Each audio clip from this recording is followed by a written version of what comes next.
music keeps you going, eh? It keeps you in the flow and keeps you listening, and it's definitely good for the soul, isn't it?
Welcome to the London Jazz Podcast, a show produced in partnership with the London, Ontario Jazz Association. I'm Barry Usher, and it's a pleasure to spend this time today with renowned jazz pianist Charlie Rallo. You heard us play the tune off the top, I'll Remember You, a favorite of mine, and Charlie was gracious enough to join me on that.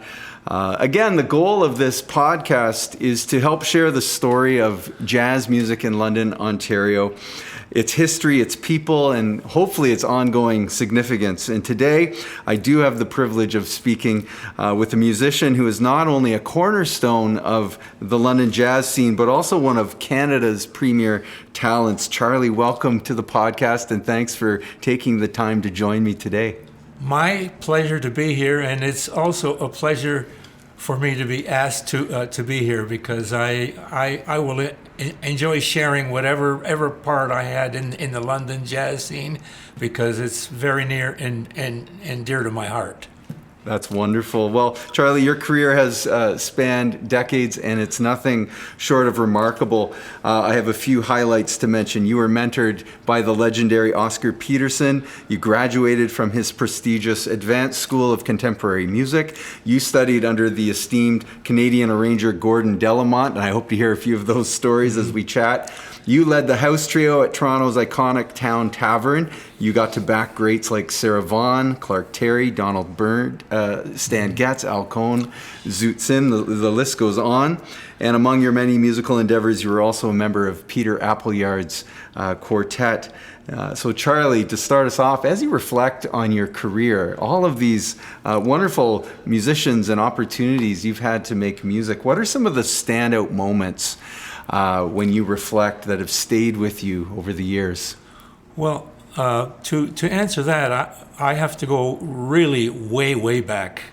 When I was six years old, my aunt was moving from one house to another. She had a piano that she had no room for in her house, so she asked my parents if we would like it, and my parents agreed. And so I was six years old, so I used to tittle around on this piano.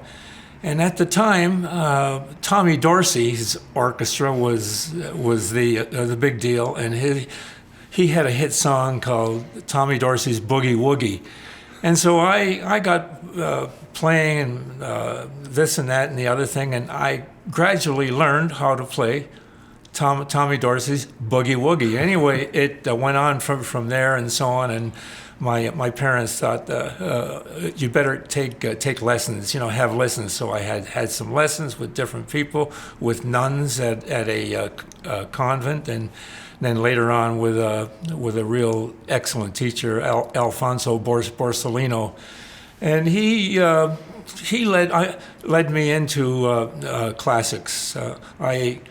I studied Bach, Brahms, Beethoven, and but when I came to Bach, it was a whole opening thing. I heard chords in there that really rang in my brain. I thought I've got to learn about that. So to make a long story short and get to the heart of it, along the way I was playing with a duo, myself and accordion, and we did Italian weddings, and we did a lot of them. Didn't get paid much, but we did. Anyway, we learned all these songs that were popular at the time, and which, by the way, are coming back year by year. And so then after that, I started getting more into the jazz feel. I started listening to who was playing and so on. One day I was driving down the Hamilton Mountain. I was living in Hamilton. I was born there, and I heard there was a radio show on my car radio from Toronto. It was called Bing's Choice, and it was Bing Whitaker was the man who was the MC, and he had only jazz. Anyway, he was playing this piece, and I thought, I've never heard piano played like that. And so I drove home, and I phoned CBC Toronto, and incredibly, I got through to him because he was live in the studio. And I said, Mr. Whitaker, that song that you just played, who was it? He says, oh, that was Bill Evans. I said, who? He said, Bill Evans. I said, oh. Who's he? Anyway, I then went on a quest because up until that time, Oscar Peterson was my idol, and I liked his playing fast things. So to make a long story short, I bought all the albums I could from Bill Evans, and I thought I was learning things all the time, and so that became the norm. And until some years later, I heard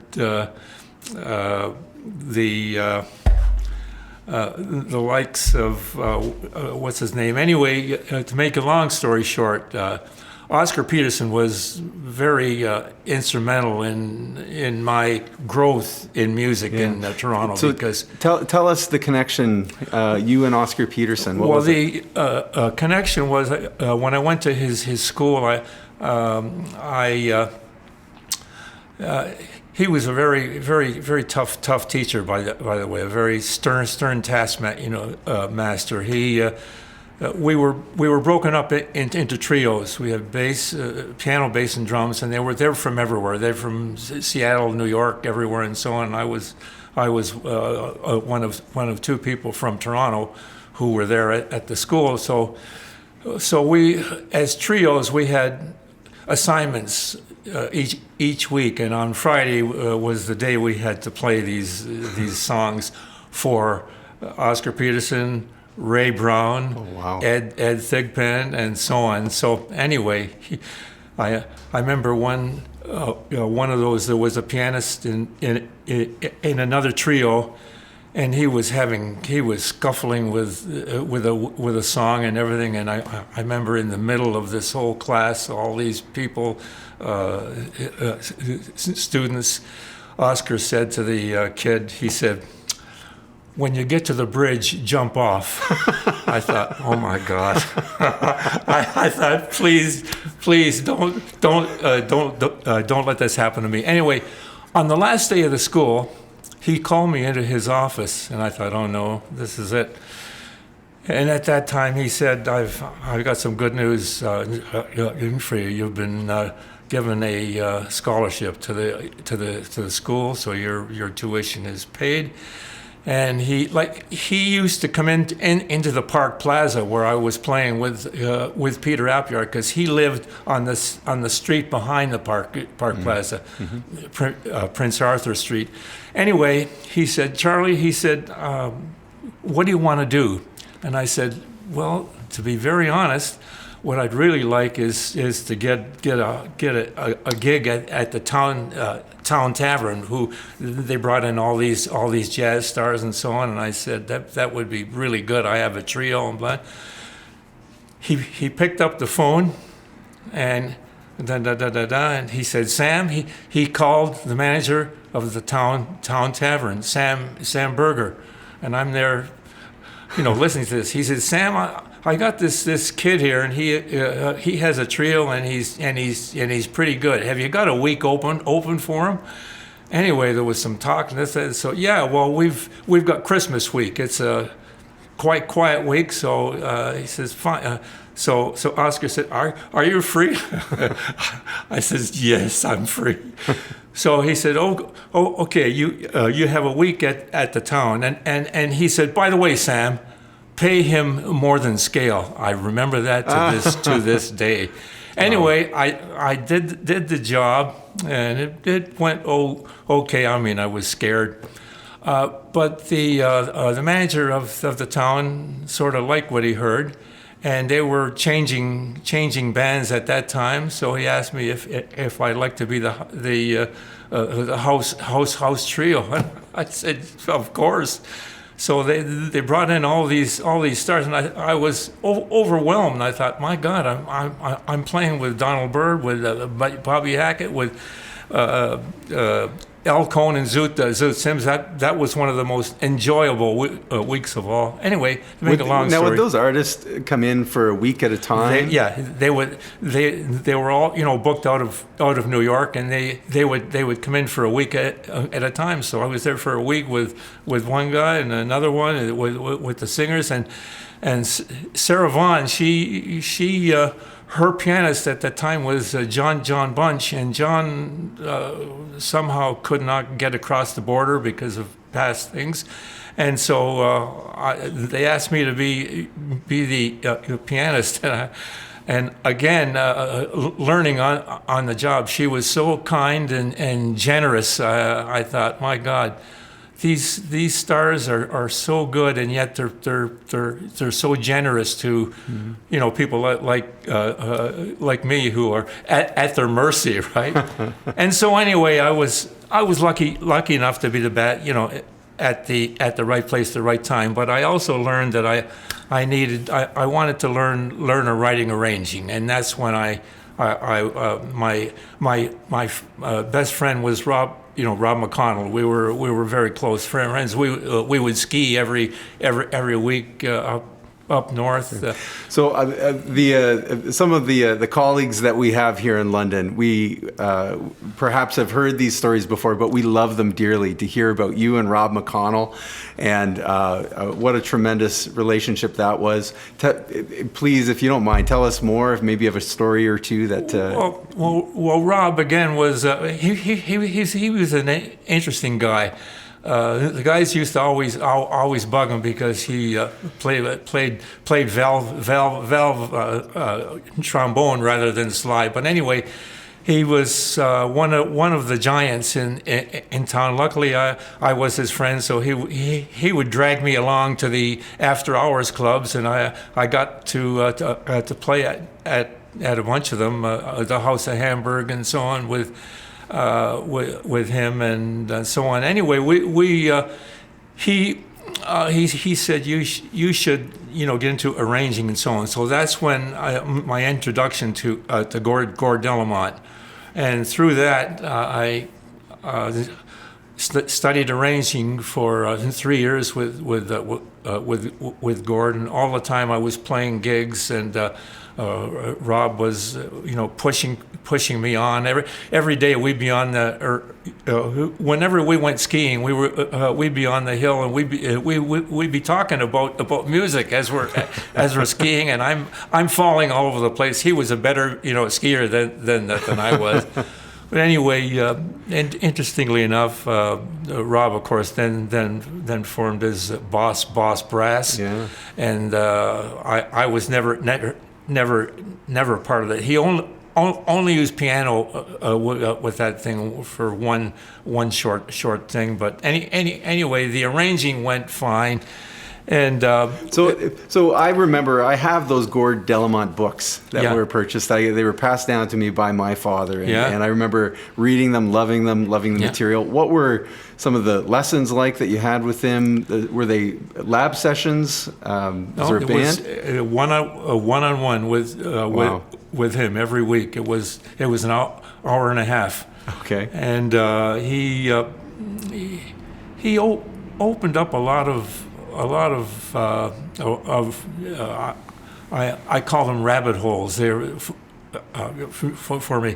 It was all about harmony. I was really interested in harmony and how to get these different sounds. How do you do that? Which notes do you blend with, so on and so on.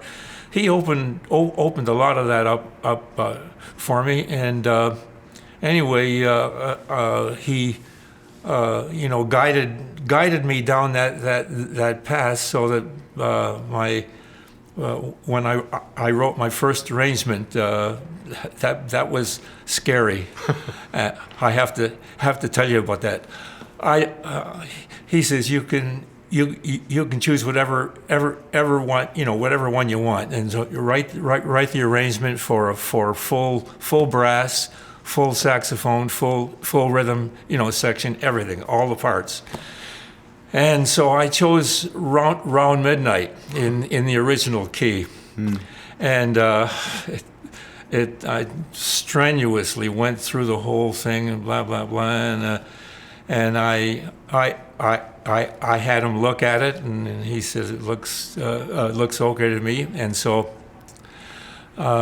There was a recording session that was going on. Rob's band was having a recording session at Eastern Sound, and Rob says the second part of the session is a full orchestra. Why don't you bring your arrangement, and on our break we'll play it. That's great. So all these guns are. There was Mo Kaufman, Eugene Amaro, all the heavyweights in town were in that band. I was scared anyway. So anyway, they played it. It sounded okay, but I wasn't pleased with it. So from that, I realized I had to get experience in the arranging, and that's when I I hooked up with a male singer from Detroit who sang like Tom Jones. He was booked in all the Hiltons and Sheratons in the Caribbean. Oh, wow. And so he offered me a job as a conductor arranger. The job paid $300 a week, food, travel, and room, and I had to write one arrangement a week. Okay. That was fun, except it was scary because the arrangements, some bands had a trio, some had a 15-piece band, some had 12, some had 6, so they had to work for all of it. Anyway, I learned a lot. But again, Rob was very instrumental in everything, and I was in the hospital one day. I had a minor operation, and I woke up from the operation. It was a minor one. I woke up and I opened my eyes. It was Rob McConnell. I said, "What the heck are you doing here?" "Well, I heard you were sick and blah blah blah." So anyway, years later, he had a heart attack, and he was in the hospital in Kitchener. And I phoned the hospital. They said, "We're not allowing anyone to see him except family." So I drove to Kitchener, and I went to the desk and I said, "I'm Rob Connell's brother." "Oh, fine." So they led me in, and I went in, and he was sick. He'd had a heart attack. He didn't look good. He opened his eyes. And he said, "What the heck are you doing here?" And I said, "I've been there once." But anyway, we had a very close relationship. Yeah. But anyway, to sum a lot of things up, I was in the right place at the right time. I was really lucky, and I'm not trying to be. I was in the right place at the right time. It was the golden era, and I learned so much. Most of it good, some of it not so good. But you get to sort out what's right for you and so on. As far as the playing is concerned, I realized that I wasn't going to be an Oscar Peterson. I wasn't going to be a Bill Evans. I wasn't going to be any top rated star, and that's when I decided to go back to working days, and that's when I went with Holiday Inns, and then I was hiring their entertainment and so on. So what brought you to London?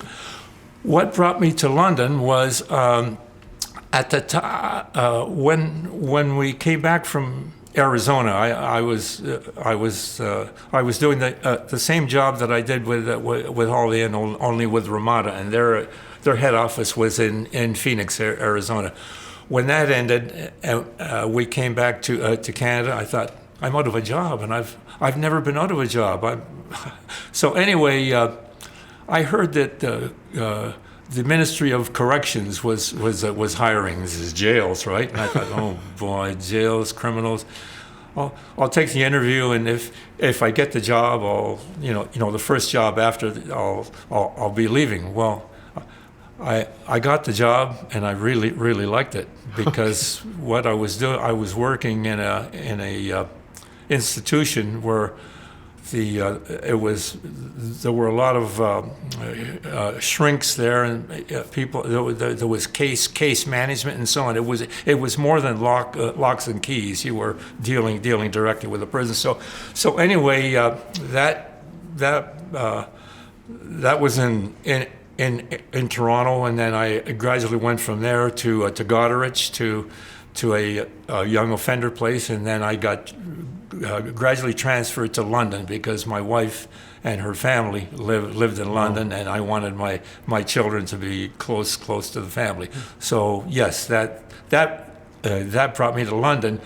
And anyway, the long and the short, when I got transferred to London, John Newberryan was my old friend.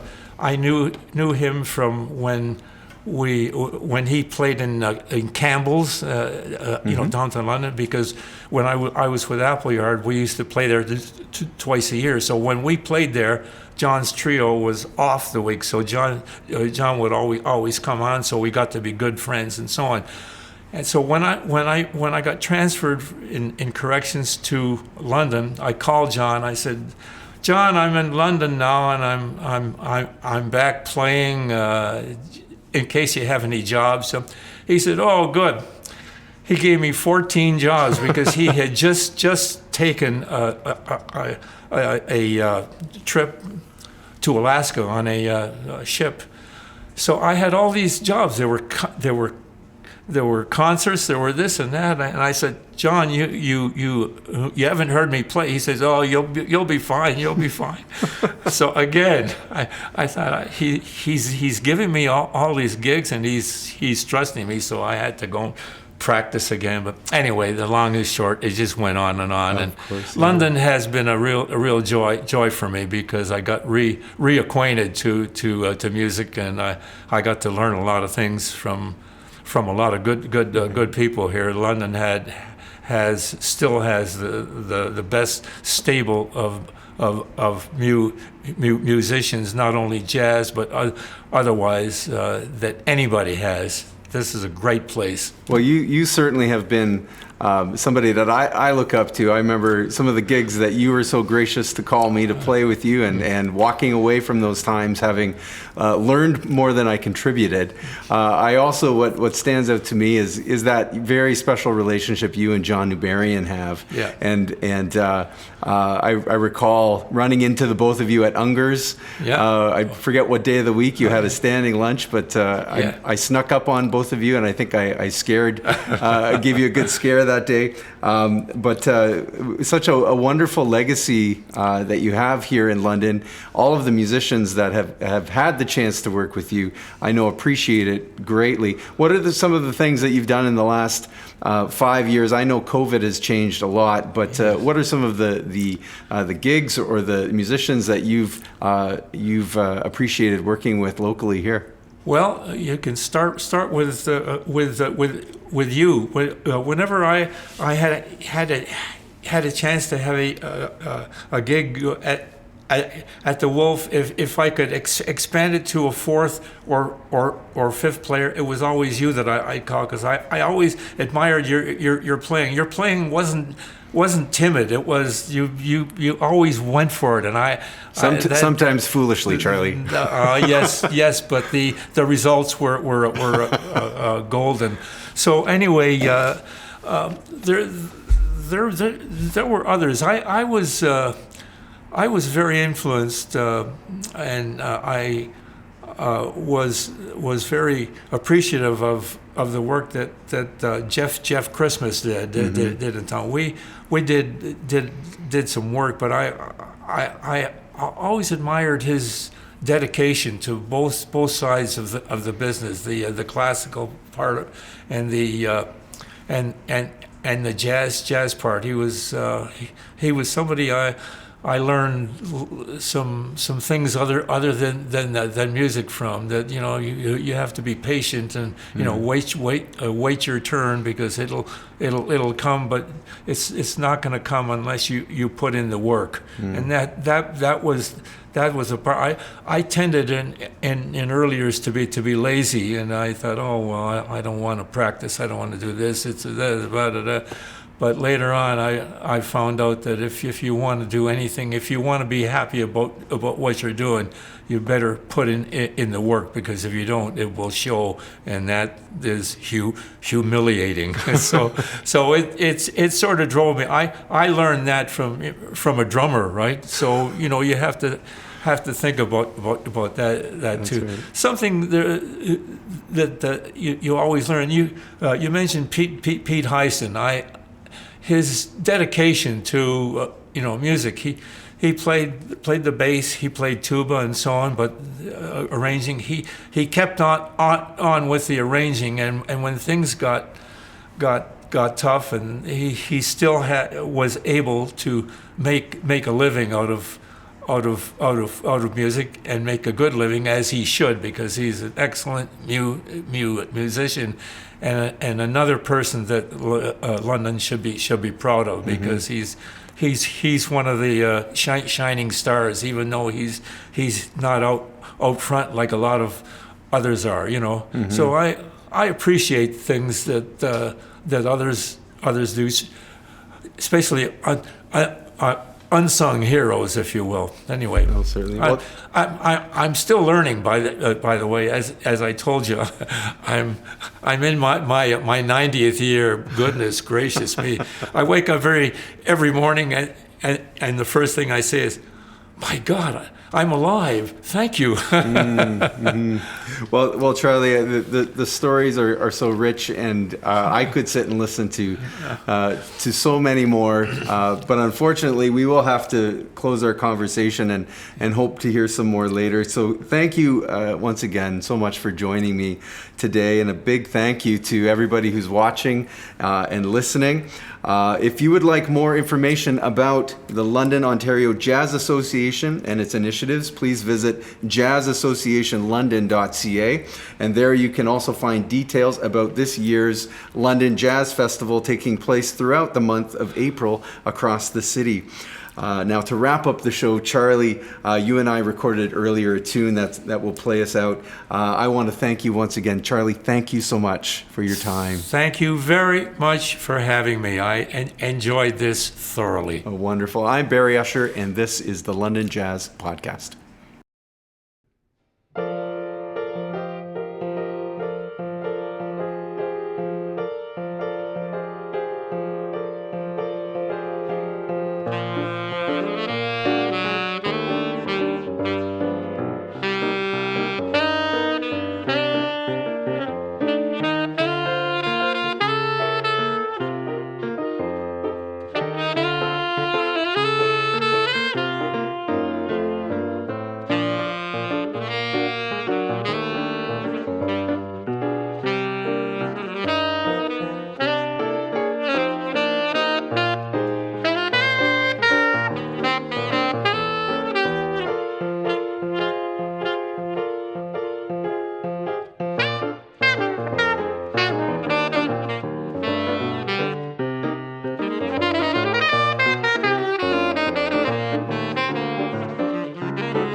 Charlie, I think you got a future ahead of you.